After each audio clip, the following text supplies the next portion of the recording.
l'Université Paris-Nanterre et doctorante en histoire à l'EHESS. Votre travail de recherche porte sur les forces armées américaines au milieu du XXe siècle, c'est-à-dire de la Seconde Guerre mondiale au lendemain de la guerre de Corée. Donc, on est juste, on va dire, dans l'après-guerre, après. Et vous étudiez plus spécifiquement les contributions faites par des chercheurs en sciences sociales qui travaillent au sein des forces armées ou dans le cadre des contrats passés avec elles, aux efforts destinés à améliorer la gestion et l'efficacité des soldats. Et j'allais dire, je crois que je ne pouvais pas rêver aujourd'hui mieux comme intervenante pour parler d'une série, on va le voir, sur l'armée américaine, sur la Seconde Guerre mondiale. Alors cette série, peut-être, vous allez d'abord la présenter parce que j'imagine que les auditeurs ne la connaissent pas, Hélène, c'est la série Catch 22. Oui, Catch 22, Catch 22. En fait, c'est une mini-série de 6 épisodes qui est toute récente, donc c'est pour ça que tout le monde n'a peut-être pas encore eu l'occasion de la voir. Et je dois déjà prévenir que je vais en parler beaucoup et dans les détails, donc ce serait peut-être intéressant de la voir avant d'écouter la suite de l'émission. On verra bien. Donc c'est une mini-série récente qui date de l'année 2019, qui a été produite par Hulu aux États-Unis et qui a été diffusée par Canal+ en France. On retrouve des gens un petit peu célèbres à la production, à la réalisation de certains épisodes et devant la caméra, notamment George Clooney, Grant Heslov. Et le scénario, lui, il a été développé par Luke Davis et David Michaud à partir d'un roman. Donc, le roman s'appelle aussi Catch 22. Il est paru en 61 et il a été écrit par Joseph Heller, qui en fait s'est appuyé sur sa propre expérience au sein des forces américaines pendant la Seconde Guerre mondiale pour écrire ce roman. Effectivement, parce qu'en fait, dans ce roman et dans cette série, du coup, on suit les membres d'une escadrille de bombardiers B-25 et plus particulièrement un de ses membres, c'est John Yossarian. Et on les suit en fait essentiellement. Donc il y a une brève évocation au début de la série de leur formation aux États-Unis, mais finalement pour l'essentiel, la série se déroule en 1944, alors que l'escadrille est basée depuis quelque temps sur l'île de Pianosa. C'est une île qui est en fait une île qui existe dans la Méditerranée, mais sur laquelle il n'y a pas eu de base américaine pendant la Seconde Guerre mondiale. Donc depuis cette île, depuis la base sur cette île, l'escadrille mène des opérations de bombardement en Italie. Des opérations de bombardement, on pourra en parler, qui sont très meurtrières pour les membres d'équipage. Et Yossarian, quand on le rejoint sur cette île, en fait, il cherche par tous les moyens à échapper à ce sort, alors même que ses supérieurs n'arrêtent pas d'augmenter le nombre de missions qu'il doit réaliser avant de pouvoir être envoyé aux États-Unis. Et donc, il essaye vraiment par tous les moyens de ne plus avoir à voler, jusqu'à essayer de se faire passer pour fou, mais ça ne lui permet pas de s'échapper en raison du fameux Catch 22. Là, il faut peut-être expliquer un petit peu. Catch, quand on dit en anglais « there's a catch », on veut dire il y a un truc, il y a une embrouille. Et en fait, ce Catch 22, c'est quelque chose qui est inventé par Heller, c'est un règlement qu'il invente et selon lequel, si on est fou, on doit être interdit de voler, on doit bien sûr arrêter de participer à ces missions. Mais pour que ça soit le cas, pour qu'on soit ainsi relevé de ses fonctions, en fait, on doit en faire la demande. Et par là même, quand on fait cette demande, on démontre qu'on est conscient des dangers liés aux missions de combat et on prouve qu'on n'est pas fou et du coup, on doit continuer à participer aux missions. Donc, ce règlement, il montre bien l'absurdité de la bureaucratie militaire et de la guerre que dénonce Catch 22. Donc, si on vous suit, Hélène, c'est une série qui est peut-être dans la lignée des séries de guerre qu'il y a déjà eu. Je pensais notamment aux séries Band of Brothers, mais pas que. On peut penser aussi à la série MASH. Alors, qu'est-ce qu'il en est de cette mini-série-là ? Oui, alors, c'est effectivement une série qui traite encore une fois de la guerre, un sujet abondamment traité, notamment aux États-Unis, dans les films, les séries aux États-Unis, et en plus qui traite de la Seconde Guerre mondiale, qui est le conflit qui était probablement le plus porté à l'écran. Il faut peut-être rappeler que c'est une tendance qui remonte à la guerre elle-même, puisqu'il y a eu une multiplication de films de propagande pendant la guerre elle-même, et que ça n'a pas arrêté depuis.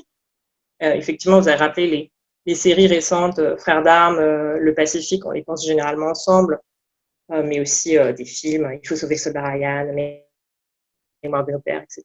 Et en fait, ce qui est peut-être intéressant aussi de penser tout de suite, de dire tout de suite, c'est que la série Catch 22, en fait, s'inscrit dans une veine spécifique. Il y a eu beaucoup de représentations de la guerre et beaucoup de représentations de la Seconde Guerre mondiale en particulier. Et Catch-22, ça s'inscrit dans une veine spécifique qui est celle vraiment des représentations satiriques de la guerre aux États-Unis. Vous avez mentionné la série MASH. MASH, c'est une série qui est adaptée à partir d'un film qui a eu beaucoup de succès, qui s'appelle MASH aussi, qui est sorti en 70. La même année d'ailleurs que la première adaptation de Catch-22, c'était sous la forme d'un film réalisé par Mike Nichols. Donc, 2 films qui sont sortis pendant la guerre du Vietnam et très informés en fait par cette expérience de la guerre du Vietnam. Et dans l'équipe même dans l'équipe à laquelle on doit Catch-22, on retrouve même des gens qui ont déjà porté des projets dans cette veine satirique. On peut penser aux Chèvres du Pentagone, qui était déjà réalisé par Grant Heslov et on retrouvait George Clooney, ou War Machine, qui était réalisé par David Michôd, celui auquel on doit en partie l'adaptation du roman de Heller en série, Catch-22.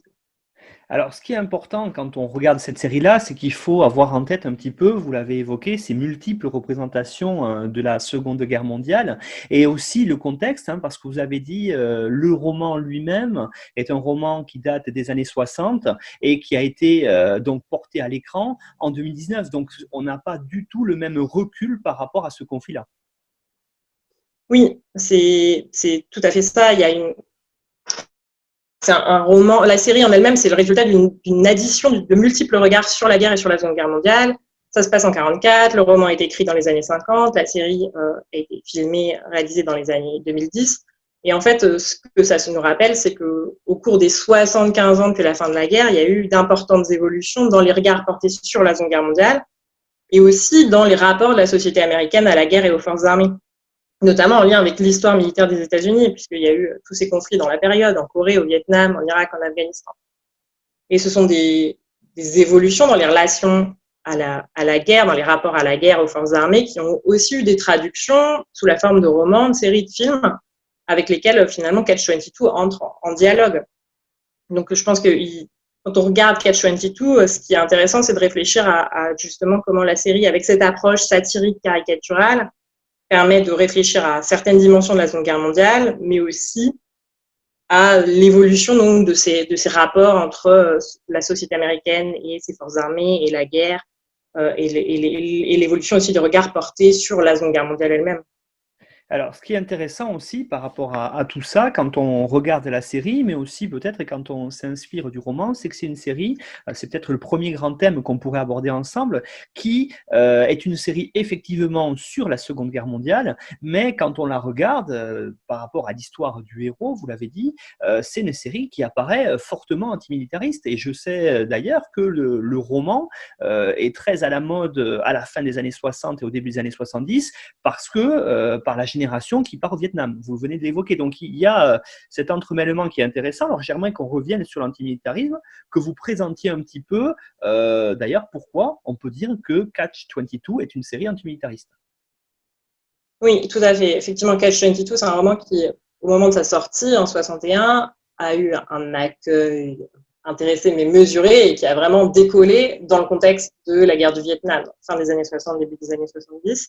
Et justement parce qu'il y avait cet écho à ce thème de l'antimilitarisme et finalement cette représentation de l'ennemi qui est, à un moment donné, c'est d'ailleurs dit dans la série, mais c'est une citation directe du roman, que cet ennemi finalement c'est l'institution militaire et notamment les officiers. Il y a d'ailleurs une scène qui en rappelle de nombreuses autres qu'on trouve dans ces films qui ont été tournés à partir des années 70. Dans le début du premier épisode, on voit le major Scheiskopf, dont, peut-être entre parenthèses, on peut expliquer que le nom, en fait, c'est une traduction en allemand qui ne veut rien dire en allemand, mais qui est en fait la traduction d'une insulte américaine, shithead, qui est très forte, on pourrait la traduire par connard ou salaud.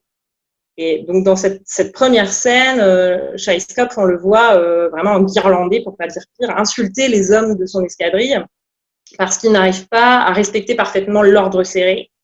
Ils lui font donc perdre ses chances de remporter la compétition de défilé militaire, qui est vraiment son obsession. On voit qu'un des soldats, un des amis de Yossarian, Clevenger, propose une solution, il est puni, et puis le jour du défilé, il tombe dans les pommes, il s'évanouit, et il passe devant une cour martiale dans laquelle Scheiskopf est juge et partie.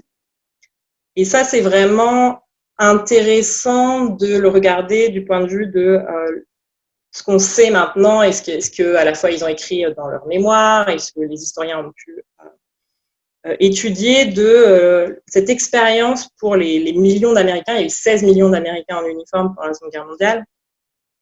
Le fait qu'un des principaux points de récrimination pour eux, une de leurs principales critiques, c'est vraiment des critiques contre la hiérarchie et la discipline militaire. Et c'est vraiment lié au contexte. L'expérience militaire, c'est nouveau pour la quasi-totalité d'entre eux. Aux États-Unis, il n'y a jamais eu de conscription en temps de paix avant septembre 1940.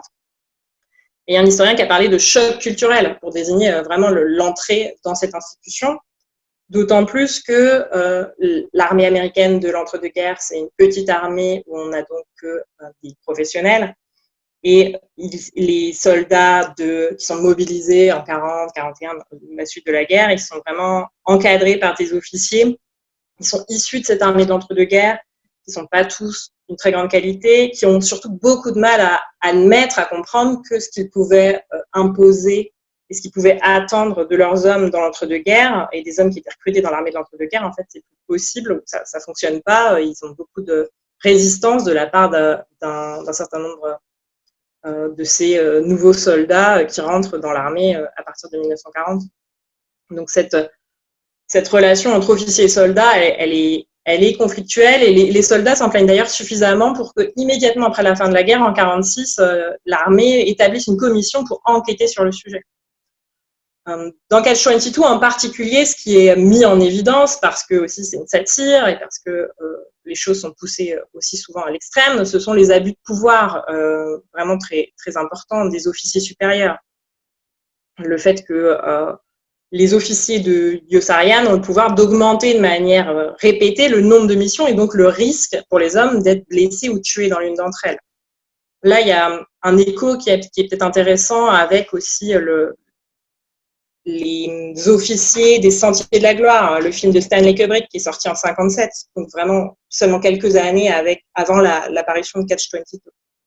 Alors oui, justement, moi je suis très intéressé par ce que vous me dites, hein. Moi je travaille sur la Première Guerre mondiale aussi, il y avait ces notions d'expérience, de beaucoup de débats. Vous faites le lien aussi avec ce film de Kubrick qui est sorti à peu près à la même époque que le roman. Donc il y a tout ce rapport à l'autorité. Alors justement, hein, c'est très intéressant ce que vous dites parce que cette expérience de l'arbitraire et de l'autoritarisme, qui est, on va dire, nouvelle pour tous les soldats, est-ce que Catch-22 montre bien cela, ou est-ce qu'on prend ça pour un acquis et donc il faut peut-être avoir un petit prérequis à l'avance en regardant la série, c'est-à-dire en comprenant bien le contexte. Vous avez dit que les États-Unis n'ont pas de force militaire en très grand nombre permanente, et peut-être aussi se sortir de l'idée, ce qu'on a aujourd'hui en tête, c'est-à-dire l'idée que les États-Unis, la première armée du monde, qui a des bases militaires dans beaucoup de pays, des bases navales dans beaucoup de pays, voilà. Donc il faut ressortir de ça, et peut-être que ça permet de comprendre l'expérience des soldats.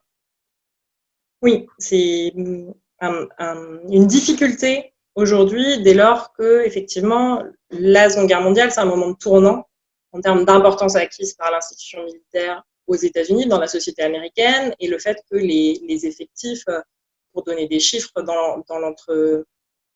j'ai dit, il y a eu 16 millions d'hommes en uniforme pendant la Seconde Guerre mondiale, les effectifs de l'entre-deux-guerres, c'est jusqu'au milieu des années 30, on est autour de 150 000 hommes, donc c'est une toute petite armée.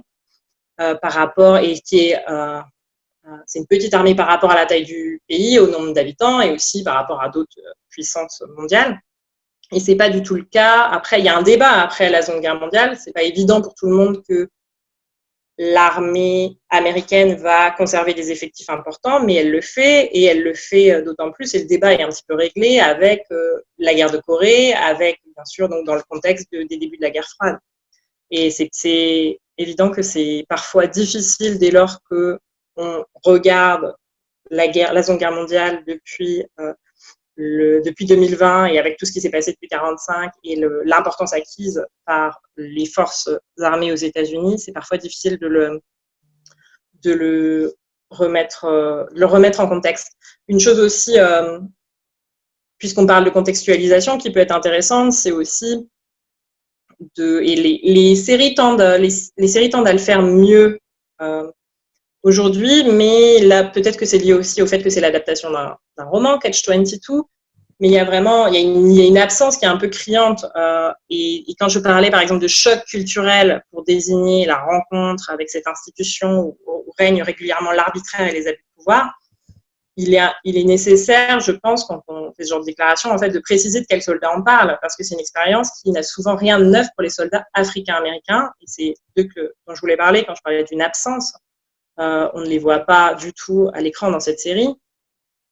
Et leur absence dans la série, elle reflète la réalité du fonctionnement des forces armées américaines pendant la Seconde Guerre mondiale jusqu'en 1948, même si en réalité, donc il y a une décision de déségrégation, mais en fait, la déségrégation prend quelques années et se produit plutôt pendant la guerre de Corée. Donc, pendant la Seconde Guerre mondiale, les forces armées américaines sont ségrégées et la majorité des soldats africains-américains sont relégués dans des unités logistiques. Et ce qui est peut-être important de rappeler, c'est que certains ont malgré tout participé au combat, y compris dans cette zone géographique et temporelle qui est évoquée par la série. Si on pense aux escadrilles de chasse composées de pilotes africains-américains, on les appelle souvent les aviateurs de Tuskegee, parce que Tuskegee, c'est la ville de l'Alabama où ils ont été entraînés. Mais en fait, ces aviateurs de Tuskegee, ils ont participé aux opérations aériennes en Méditerranée dès le printemps 43 et jusqu'à la fin de la guerre. Alors, ce qui est intéressant aussi à travers donc la figure qui est très importante, bien sûr, hein, du héros de la série, hein, donc le capitaine Idiosarian, c'est de voir dans cette série comment des individus réagissent face à une grosse machine bureaucratique, c'est-à-dire un petit peu, on s'éloigne de l'esprit, on va dire, de corps, de la collectivité, et on plonge presque, j'allais dire, dans la tête des gens pour voir les réactions individuelles. Oui, c'est vraiment une des choses qui est bien montrée dans Catch-22, cette énorme machine bureaucratique qu'est l'armée américaine de la Seconde Guerre mondiale, aussi parce qu'elle gère des millions de soldats, elle est présente sur des fronts partout dans le monde. C'est aussi, là encore, un écho à Encore une fois, il faut se rappeler, Catch-22, c'est paru en 61, dans un contexte où la machine bureaucratique a eu plutôt tendance à grossir dans le contexte de la guerre froide et plutôt à peser sur les individus. Donc il y a vraiment tout ce qui est dit sur la machine bureaucratique de la Seconde Guerre mondiale, ça reflète des choses qu'on peut voir dans d'autres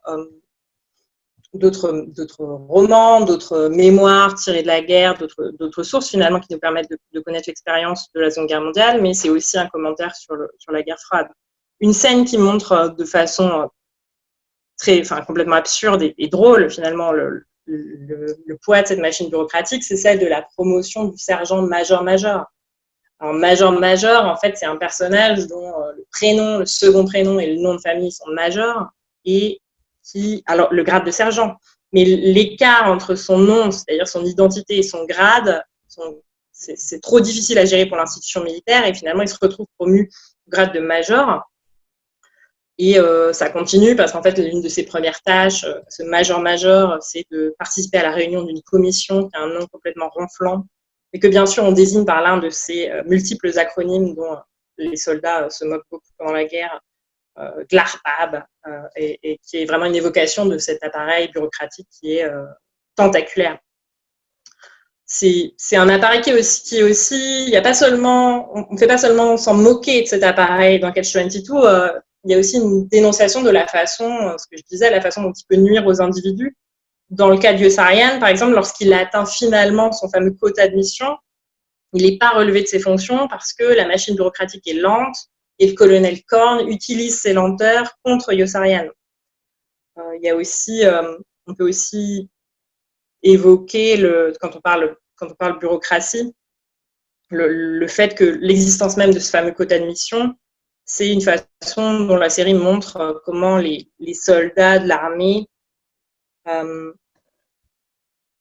sont en prise avec une institution bureaucratique qui est fascinée par les chiffres et qui a tendance à traiter les individus comme des pièces interchangeables. Et ça, c'est bien montré dès le premier épisode par la mort de ce remplaçant qui débarque, qui se trouve être un tirailleur, gunner, et qui est immédiatement envoyé se faire tuer. Alors, ce que moi j'ai trouvé aussi intéressant dans cette série, et c'est peut-être le deuxième thème qu'on pourrait voir maintenant, Hélène, c'est qu'on voit la guerre d'une autre façon. On avait vu la guerre, vous l'avez dit, dans Band of Brothers, à travers soit des parachutistes pour la partie Europe, soit pour des Marines pour la partie Pacifique. On a vu la guerre aussi dans des séries, notamment souvent pour des soldats au sol, mais ou peut-être aussi parfois dans les films sur l'aéronaval en tout cas, mais on voit rarement une série qui parle de l'aviation et encore moins peut-être, j'allais dire, de cette arme qu'est le bombardier. Oui, oui, oui, tout à fait. C'est clair que les derniers films dont on a beaucoup parlé ne parlaient pas vraiment de l'aviation, de la guerre aérienne dans la Seconde Guerre mondiale. Même s'il paraît qu'il y a en préparation par la même équipe, plus ou moins à laquelle on doit Band of Brothers et The Pacific, qui serait en préparation une série sur les équipages de bombardiers en Angleterre, la 8e force aérienne pendant la Seconde Guerre mondiale, donc à suivre. Mais effectivement, Catch 22 vient s'inscrire dans un espace qui est un peu inoccupé dans les films et les séries récents. Mais par contre, et c'est là encore une fois la contextualisation est intéressante parce que en fait, quand le roman paraît en 61, il paraît dans un contexte où l'arme aérienne est partout. Il y a très régulièrement des articles dans la presse généraliste qui sont très élogieux à l'égard de l'arme aérienne. Et notamment, cette réputation, elle est en partie liée au rôle qui a été acquis pendant la Seconde Guerre mondiale, notamment par les bombardiers, pas seulement par les bombardiers, mais notamment par les bombardiers, qui ont eu un rôle très important, un rôle très visible aussi quand on pense aux missions de bombardement stratégique.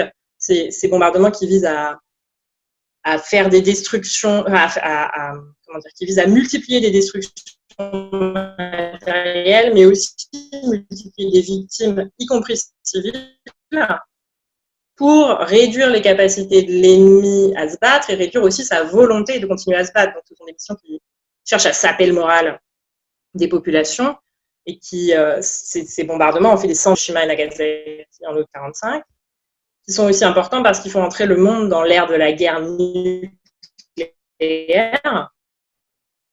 Et donc, c'est dans ce double contexte, celui où on sort d'une guerre où les bombardiers ont été très et celui de la guerre nucléaire, que l'armée de l'air, qui d'ailleurs devient indépendante, parce qu'en fait, pendant la Seconde Guerre mondiale et jusqu'en 1947, l'armée de l'air, c'est une branche de l'armée aux États-Unis, mais en 1947, elle devient indépendante et elle est en rivalité avec les autres armes pour obtenir la plus grosse part des financements militaires. Et dans ce contexte, elle insiste beaucoup sur la centralité des bombardiers pour la sécurité des États-Unis, la défense des États-Unis. C'est l'idée que les bombardiers doivent permettre de frapper l'URSS, puisque c'est l'ennemi, de frapper l'URSS. Et d'autre part, on développe de nombreux chasseurs, on produit de nombreux chasseurs qui sont censés intercepter les bombardiers soviétiques qui, eux, viendraient attaquer les États-Unis. Donc, dans ce contexte, il y a tout ce discours et toute cette doctrine de défense qui est développée par l'armée de l'air, et aussi relayée par vraiment des campagnes d'autopromotion qui présentent l'armée de l'air comme l'arme de la modernité technologique, une arme qui est même sûre pour les équipages, et la réalité de leurs expériences est en fait très différente, et c'est vraiment ce que vient réaffirmer Heller avec Catch 22. Et donc, Hélène, véritablement, pour ceux qui n'auraient pas encore vu la série, quelle est la guerre que l'on voit à travers Catch 22? Oui, alors en fait, on voit la guerre en Italie, ou plus précisément, et essentiellement au-dessus de l'Italie. C'est peut-être d'ailleurs intéressant de donner quelques points de repère sur la campagne italienne. En fait, donc les Alliés débarquent sur la péninsule italienne en septembre 1943, et c'est un front qui s'enlise très rapidement, à peu près sur une ligne qui passe à peu près au nord de Naples jusqu'au printemps 1944, avec des combats longs et meurtriers. On pense bien sûr à la bataille de Monte Cassino, par exemple. Rome est prise début juin 1944, et on le voit dans la série, ce qui nous aide aussi à nous repérer, à savoir un peu où on se trouve et quand les événements se déroulent. Mais encore une fois, les troupes allemandes se replient autour d'une autre ligne de défense qui passe cette fois entre Florence et Bologne. Et Bologne n'est prise qu'en avril 1945. Donc c'est une guerre terrestre qui est longue, qui est meurtrière. Mais tous ces combats terrestres, ils sont complètement hors champ dans la série, qui se focalisent sur les missions de bombardement qui sont menées en appui à cet effort terrestre notamment. Et ce que la série permet de voir, c'est un certain nombre de choses sur la façon dont ces missions se déroulent. Notamment, elle montre bien le recours systématique au vol en formation, avec des formations qui sont parfois composées de plusieurs dizaines d'appareils. Ça, c'est une option qui en fait a été prise. Le vol en formation, ça a principalement deux raisons. Au départ, c'est un moyen de protéger les bombardiers des chasseurs, mais c'est visiblement plus un problème. On le voit dans la série pour les bombardiers américains au-dessus de l'Italie en 1944. Mais par contre, la deuxième raison reste valable et le but du vol en formation, c'est de concentrer la frappe des bombardiers sur les cibles. Et en effet, quoi qu'en dise l'armée de l'air, en fait, la capacité à faire preuve de précision dans les bombardements pendant la Seconde Guerre mondiale, c'est complètement un mythe. Un mythe d'ailleurs qui fait souvent de nombreuses victimes chez les civils et voire même aussi chez les troupes alliées. Et il y a même un passage dans la série où il y a une pique finalement à ce mythe du bombardement de précision, quand le colonel Cathcart passe en revue les photographies aériennes prises après un bombardement de Rome. Et moi, je trouve qu'on peut un peu entendre ici un écho à la rhétorique des frappes chirurgicales qui est souvent mobilisée aujourd'hui avec le recours accru aux drones. Donc en fait, on sait qu'ils font de nombreuses victimes au-delà des personnes ciblées. Mais pour revenir aux bombardiers en 1944, le fait que donc il y ait ce problème de la précision des bombardements, ça conduit au choix du vol en formation, ça conduit aussi au choix de mener les missions de jour et à une altitude relativement basse, même si ça c'est aussi lié au fait que les B-25 n'ont pas de cabine pressurisée. Mais ces trois facteurs, le fait que les bombardiers volent en formation, qu'ils volent de jour et qu'ils volent à une altitude basse, ça se traduit par le fait qu'ils sont très exposés aux tirs de batterie, des batteries antiaériennes, et d'autant plus que leurs missions sont souvent menées par un temps qui est vraiment radieux au-dessus de l'Italie en 1944. Et donc, les batteries antiaériennes sont capables de les identifier de loin et assez facilement. Et donc, Hélène, quand on voit Catch-22, ce qui est aussi très intéressant, parce que c'est très bien filmé, c'est de voir véritablement ce que fait la guerre aux combattants, c'est-à-dire on voit bien sûr les blessures physiques, mais aussi ce qu'on aurait appelé pendant la Première Guerre mondiale le shell shock, c'est-à-dire les troubles post-traumatiques liés au combat. Et ça permet véritablement de l'appréhender. Et ça, c'est aussi assez nouveau dans la façon de filmer. C'était pas le cas, on va dire, dans les séries et dans les films jusque dans les années, on va dire, 90-2000.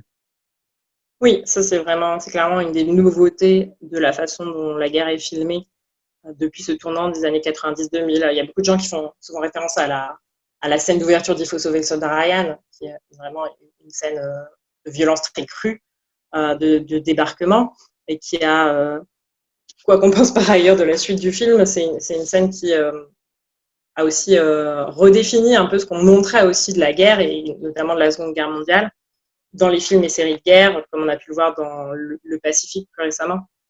Là, c'est la même démarche qui est appliquée pour la guerre aérienne. Et effectivement, la guerre aérienne, c'est une guerre qui est très meurtrière pendant la Seconde Guerre mondiale. Si on donne un peu des chiffres pour les opérations de bombardement, par exemple, il y a une étude qui est menée par les forces américaines, début 1944, où ils prennent environ 2000 membres d'équipage de bombardiers qui sont basés en Angleterre et qui font leur première mission au même moment, en février 1944. En fait, sur ces 2000 membres, il y en a plus de la moitié qui sont tués ou déclarés disparus au combat et un quart seulement qui atteignent leur 25e mission sans être gravement blessés. Donc, c'est des chiffres qui disent de façon assez frappante la façon dont ils sont exposés à des dangers, des violences extrêmes. Et la série le montre aussi. Elle montre vraiment littéralement ce que la guerre fait au corps des combattants. Et d'ailleurs, je pense que une interprétation qu'on peut donner, ou en tout cas que je donne pour me les expliquer, à cette répétition des scènes où on voit en fait les jeunes, ce sont des jeunes officiers en fait dans l'armée de l'air, mais on voit les jeunes hommes qui se baignent dans la Méditerranée et leurs corps sont vraiment mis en évidence comme jeunes, virils, en pleine santé.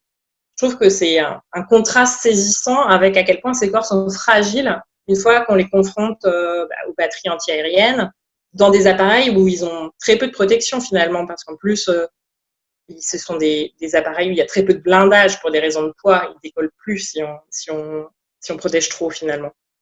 Donc on a des scènes très crues sur les blessures des corps. Et la série montre aussi que ce sont non seulement des corps atteints, mais même des corps qui vont jusqu'à disparaître parce que la violence est telle que ils peuvent être pulvérisés lors de la destruction d'un appareil. Et comme vous l'avez dit, c'est non seulement la violence, mais aussi les effets de la violence. Qu'en fait, les premiers spectateurs des effets de la guerre sur les corps, ce sont les combattants. Et ce spectacle, c'est une atteinte et ça contribue aux formes de peur très intenses, alors qui sont un peu illustrées dans la série par le fait que Yossarian court à chaque fois que le nombre de séries augmente. On le voit essayer de courir de façon pas très... de s'enfuir un peu littéralement. Il y a aussi une ou deux fois, c'est pas les symptômes de la peur tels qu'on peut les connaître par ailleurs et tels qu'ils ont été ressentis et démontrés par les combattants pour la Seconde Guerre mondiale. C'est pas très central dans la série, mais c'est clair que le fait d'être constamment exposé à la violence et au spectacle de la violence, ça contribue à cette peur très forte. Ce qui contribue aussi, c'est le fait qu'ils soient, c'est ce que je décrivais tout à l'heure, cette passivité forcée des bombardiers qui sont assis dans leur appareil, qui ne peuvent pas s'échapper parce que le vol en formation, ça implique qu'on ne peut pas essayer d'échapper au tir. Le fait aussi qu'ils soient à cette basse altitude, donc est vraiment très exposé. Cette passivité, ça contribue aussi aux formes très intenses de peur qu'ils ressentent. Et puis, on peut aussi dire que le fait qu'il n'arrête pas de perdre, enfin Yossarian, il le dit à la fin de la série, j'ai perdu tous mes amis. Et il y a vraiment cet effet, c'est la guerre aérienne comme une guerre d'usure, avec cette multiplication de la perte et ce deuil, avec même des sentiments de culpabilité. Parfois, Yossarian, il se sent coupable de la mort de certains de ses camarades. Et donc, Hélène, on parlait aussi de ces blessures qui ne se voient pas, hein, au travers notamment ce que montre Yossarian, ces fameux chocs post-traumatiques. C'est montré comment ça à l'écran, parce que c'est aussi quelque chose qui est assez nouveau dans la façon de le montrer. Oui, alors, c'est montré sans l'être. C'est surtout montré dans le dernier épisode, s'il y a un moment où on voit vraiment l'effet cumulatif de cette exposition à la violence et de cette exposition au traumatisme. C'est d'ailleurs un choix qui a été pris, un choix qui dévie du roman. C'est Yossarian qui refuse de porter des vêtements et qui continue à participer à ses missions nues et qui a été vraiment vidé de tout ce qui jusque-là faisait qu'il continuait à se battre et à argumenter et à débattre avec tout un tas d'interlocuteurs sur la base, sur la validité de chercher à sauver sa vie. Mais c'est intéressant cependant d'observer, de réfléchir au fait que finalement, il y a un faible accompagnement de ces combattants. Il y a ce Doc Danica qui est un personnage important, mais qui est aussi un personnage qui reflète assez bien les enjeux et les tensions pour le personnel médical qui est attaché à ces unités combattantes et ces unités notamment de bombardiers, puisque le rôle d'un médecin attaché à une escadrille de bombardiers, c'est d'abord, un médecin militaire, c'est d'abord de s'arranger, de faire en sorte que les membres d'équipage fassent un maximum de missions. Donc c'est d'ailleurs à un moment donné, Yossarian pointe du doigt le problème et il dit « mais je vous demande d'être un médecin ». C'est-à-dire il renvoie au fait que les médecins sont censés sauver des vies et que le médecin là, sur place, lui, il est censé assurer le fait que les soldats soient capables, en état de continuer leur mission. Et j'allais dire, dans le roman, il y a aussi un psychiatre. Et en fait, il disparaît. Bon, il n'est pas très utile. C'est pas un allié pour Yossarian. Il disparaît complètement dans la série, probablement parce qu'il est un petit peu redondant. Mais c'est intéressant de penser le fait qu'il y avait quand même des psychiatres, un certain nombre, c'était pas systématique, mais le fait qu'ils aient été détachés auprès des unités, ça montre qu'on a une évolution qui est en cours en termes de conception des atteintes psychologiques du combat. Alors, vous avez parlé de troubles stress post-traumatique, on n'en parle pas encore pendant la Seconde Guerre mondiale, mais on ne parle plus de shell shock non plus. L'évolution continue et nourrie par l'expérience de la Première Guerre mondiale, mais on voit par exemple que, et toujours dans cette zone de la Méditerranée dont on parle quand on parle de Catch-22, à l'été 43, le général Patton gifle 2 hommes qui sont hospitalisés pour troubles psychologiques, et parce que lui, il les considère comme des lâches. Et en fait, cet épisode, il montre que Patton, à travers Patton, ce qu'on voit, c'est un certain nombre de conceptions assez traditionnelles de ce que c'est de la prise en compte des atteintes psychologiques liées au combat. Mais ce qui est intéressant avec l'épisode, c'est aussi que Eisenhower l'oblige à présenter des excuses publiques aux hommes. Donc ça montre que ça évolue. La principale évolution, de toute façon, c'est le fait que, alors que l'armée est entrée en guerre avec cette idée de la possibilité de sélectionner finalement, les hommes qui vont craquer, ils ont des prédispositions et on peut les sélectionner. On peut donc éviter de les enrôler. Et ça, au cours de la guerre, ça vole à peu près en éclats. Justement, c'est un des apports notamment des psychiatres, mais pas seulement.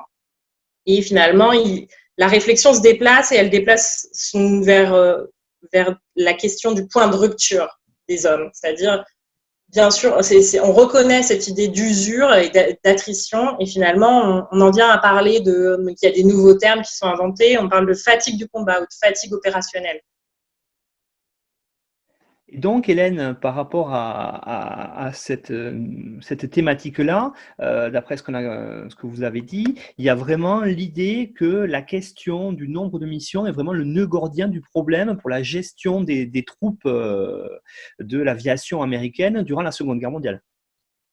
Bah oui, ça devient vraiment une question importante. Alors, c'est pas pour dire que il n'y a pas d'autres prises en compte, d'autres facteurs qui sont pris en compte. On voit que, par exemple, ils ont régulièrement des permissions, et les permissions sont pensées comme un moyen pour les soldats, les membres d'équipage de bombardier, d'avoir régulièrement un moment pour respirer, pour s'éloigner un petit peu du combat.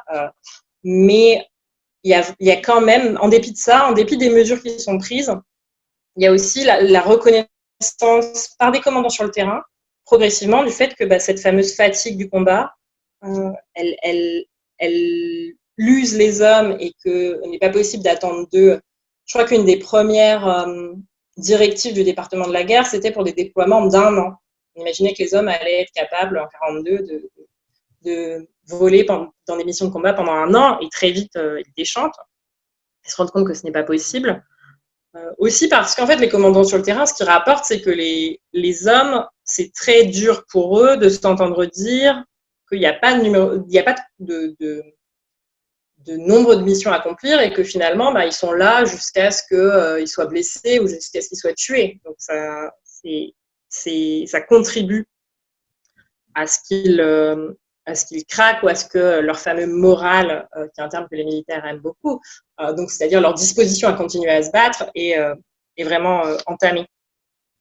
Mais leur problème, ces commandants sur le terrain, c'est qu'on leur oppose l'idée que c'est très difficile. Et en fait, ce qui est intéressant, c'est qu'on oppose la même chose aux commandants des forces terrestres. Les forces terrestres, il n'y a pas de rotation du tout qui est prévue. Et quand ils discutent du fait d'en mettre en place, en fait, l'idée, c'est toujours le problème qu'on n'a pas assez d'hommes à former. Alors, la formation, c'est vraiment un problème pour les troupes aériennes. C'est plus long de former un pilote. Mais non, le problème de les former et le problème de les acheminer dans les théâtres d'opérations extérieures. L'argument logistique est souvent utilisé, c'est compliqué. Donc au final, il y a effectivement dans le cas des forces aériennes des formes limitées de rotation qui existent, mais ça varie beaucoup, ça fluctue généralement entre 30 et 50 missions. Et ce qui est intéressant, c'est peut-être de dire que, comme dans la série, les fluctuations sont effectivement mal vécues par les hommes. Il y a le général Doolittle, par exemple, il prend le commandement de la 8e force aérienne en 1944, et quand il prend ce commandement, il fait passer le nombre de missions de 25 à 30, et c'est vraiment vécu comme une rupture de contrat de la part des hommes. Je vous disais, par exemple, pour la suite, quel est l'intérêt aussi de la série par rapport à la justification, notamment pour les États-Unis, pour les Américains, des guerres? C'est-à-dire, après, on va commencer à rentrer dans l'idée des bonnes guerres, par exemple. Oui, alors ça c'est la Seconde Guerre mondiale comme la bonne guerre, la guerre juste, ce qui est et beaucoup d'historiens américains notamment, pas seulement, ont travaillé sur la façon, à la fois sur la déconstruction d'une vue simplificatrice de la Seconde Guerre mondiale comme la bonne guerre, the good war, et il y a eu tout ce discours sur la génération qui avait combattu dans la Seconde Guerre mondiale comme la meilleure des générations. Donc ça, il y a eu une déconstruction là-dessus, mais il y a eu aussi un gros travail sur la façon dont cette guerre en était venue à être utilisée pour mener, justifier un certain nombre de guerres par la suite. Notamment, on voit très régulièrement dans la série Yossarian qui discute avec ses interlocuteurs de la nécessité de la guerre. Et alors, plus spécifiquement, de la nécessité pour lui personnellement de continuer à voler, à participer à ses missions. Alors, ça lui semble d'autant moins évident que, clairement, les officiers sont plus préoccupés de leur carrière que de la guerre. Cathcart veut une promotion. Yossarian n'est pas dupe, il sait très bien qu'augmenter le nombre de missions, ce qui le préoccupe, c'est la réputation de son unité et comment cela va pouvoir lui permettre d'être promu. Mais le personnage de Yossarian, il vient aussi nuancer un certain nombre de représentations des troupes américaines de la Seconde Guerre mondiale comme investies du sentiment d'avoir une mission à accomplir. Ce qui est clair, ce qui ne fait pas débat en décembre 1941, c'est la nécessité de l'entrée en guerre contre le Japon suite à l'attaque sur Pearl Harbor. Ça, c'est quasiment pas débattu dans la société américaine. Mais ce que montre la série, c'est que c'est beaucoup moins évident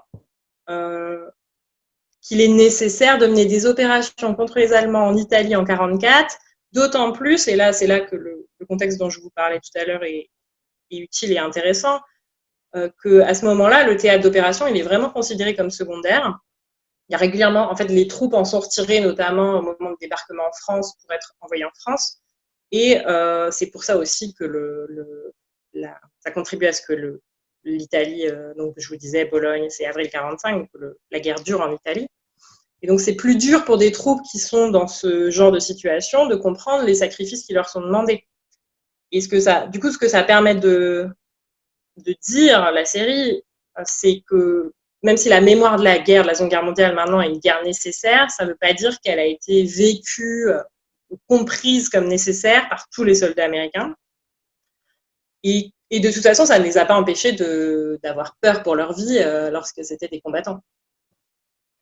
Et donc, dans la série aussi, ce qui est aussi très intéressant, c'est de voir un petit peu les différents discours, à la fois sur le patriotisme, justement pour justifier cette guerre nécessaire menée par les États-Unis, et aussi donc le discours sur le sacrifice des combattants.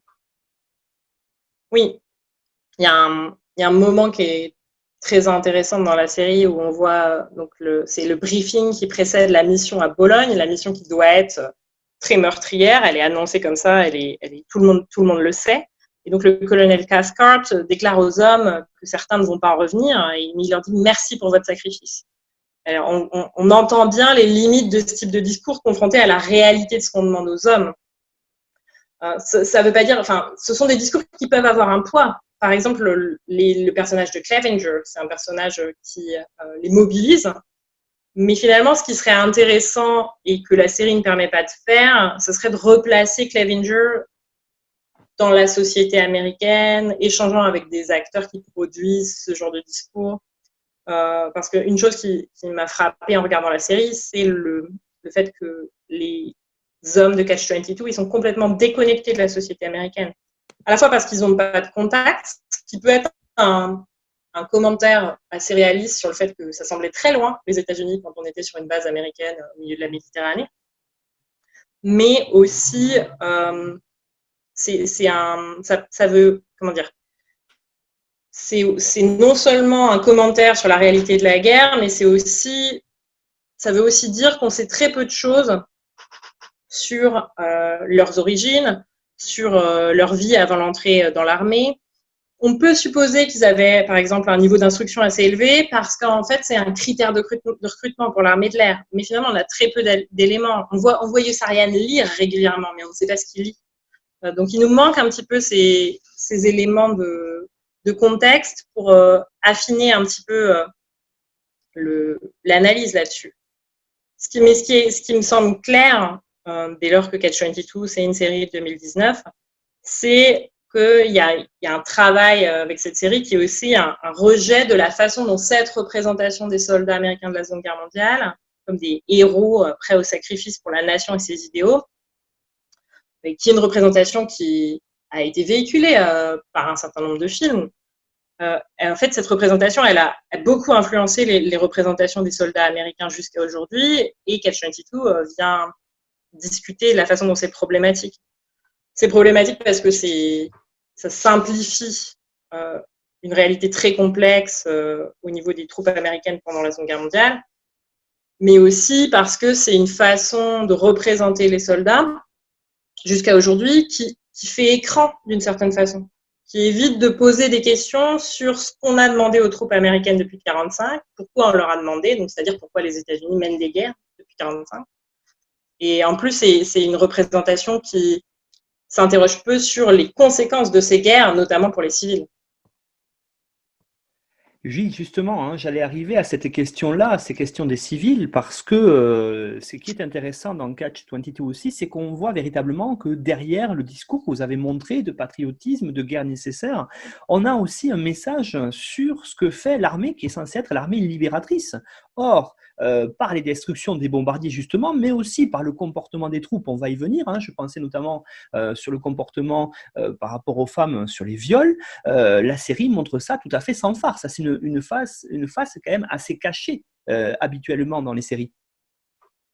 Oui, c'est surtout si on compare avec Band of Brothers, probablement. Parce que le Pacifique montrait déjà plus les civils américains, dans une mesure aussi les civils, si ce n'est japonais, en tout cas dans l'espace Pacifique, où se produisent les combats qui sont évoqués dans le Pacifique. Mais c'est clair que c'est quelque chose d'assez nouveau en Europe, ce type de représentation des soldats américains en Europe. D'ailleurs, moi je trouve, enfin, je l'ai interprété comme un clin d'œil. À un moment donné, il y a une scène qui est la scène qu'on a l'habitude de voir sur les photographies, dans les films d'époque, c'est-à-dire les soldats américains dans leur jeep et la foule en liesse autour d'eux. Mais le moment où on voit cette scène, c'est le moment où Milo débarque à Palerme. Il est accueilli en héros, mais il n'est pas libérateur, en fait. On pourra en reparler, mais il vient faire du commerce.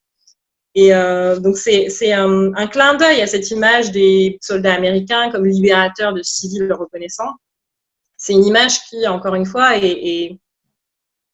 c'est de la même façon que ce que je disais auparavant. C'est problématique parce que ça simplifie l'expérience des civils face aux soldats américains pendant la Seconde Guerre mondiale, et aussi parce que ça a pu être utilisé ça a pu être projeté en fait sur d'autres conflits depuis qui étaient d'une nature totalement différente.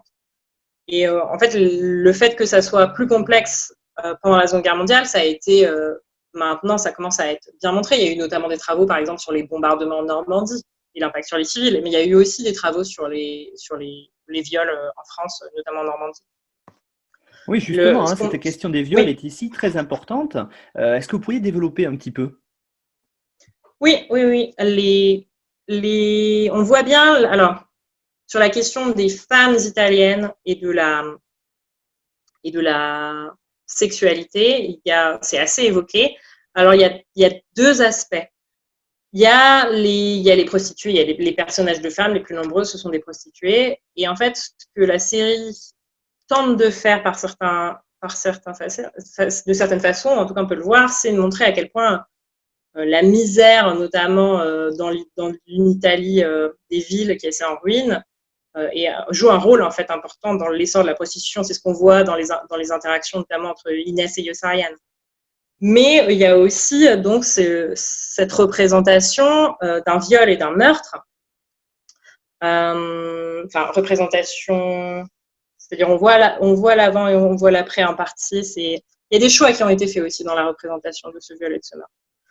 Mais c'est clair que c'est une image qu'on n'a pas l'habitude de voir, ou qui en tout cas dans les représentations de la Seconde Guerre mondiale et en Europe est relativement neuve.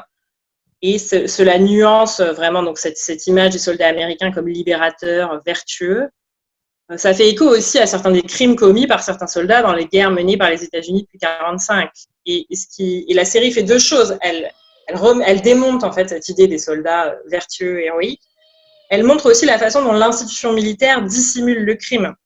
Il y a toute cette argumentaire développé par Cathcart qui dit que si on juge le soldat qui est coupable du viol, donc c'est Harvey qui viole Michaela, et on dit ça sera un risque pour la réputation de l'unité, ce sera donc mauvais pour l'effort de guerre et ce sera mauvais pour le monde libre.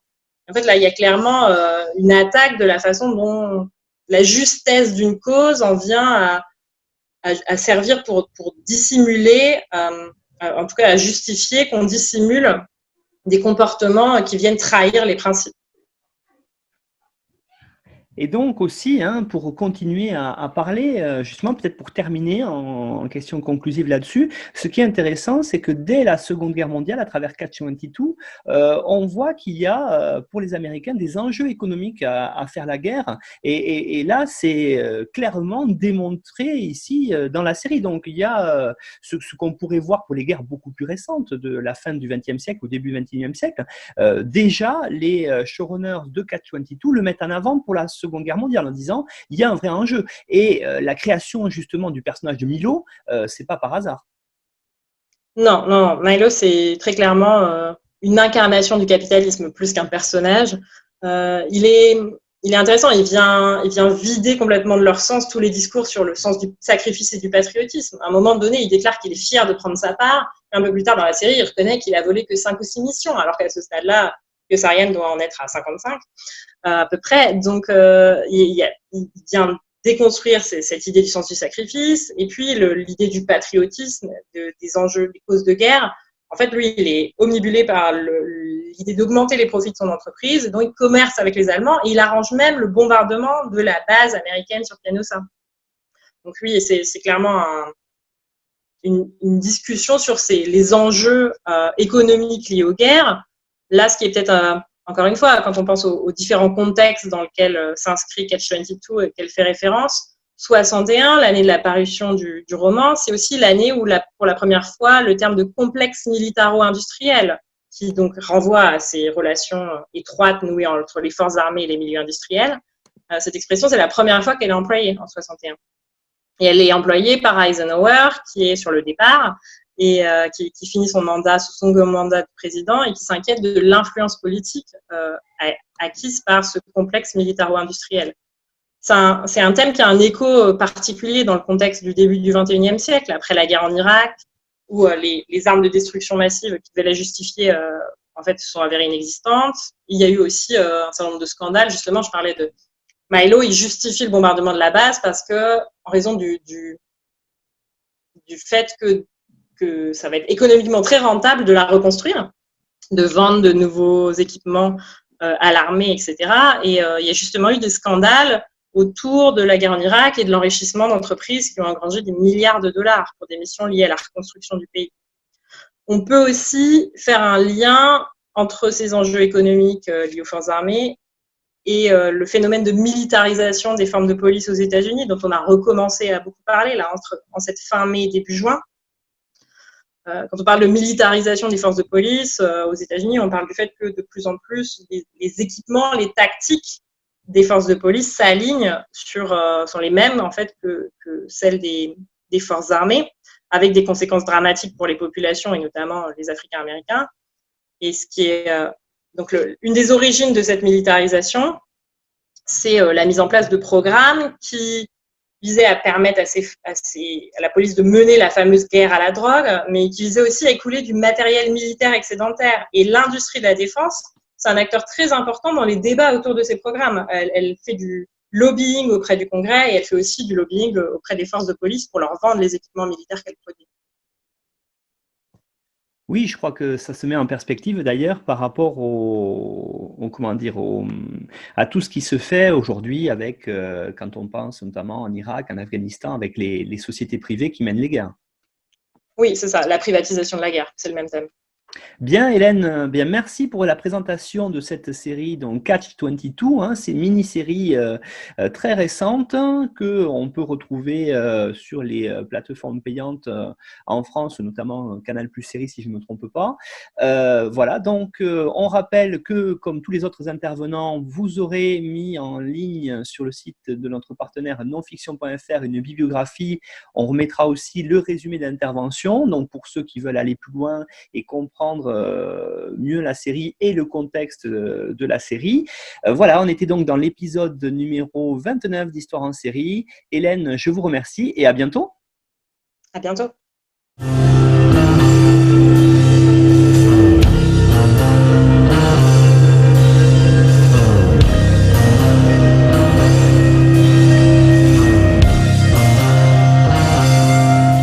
Retrouvez-nous sur Twitter @Histoire en série pour connaître le programme à venir ainsi que des conseils bibliographiques.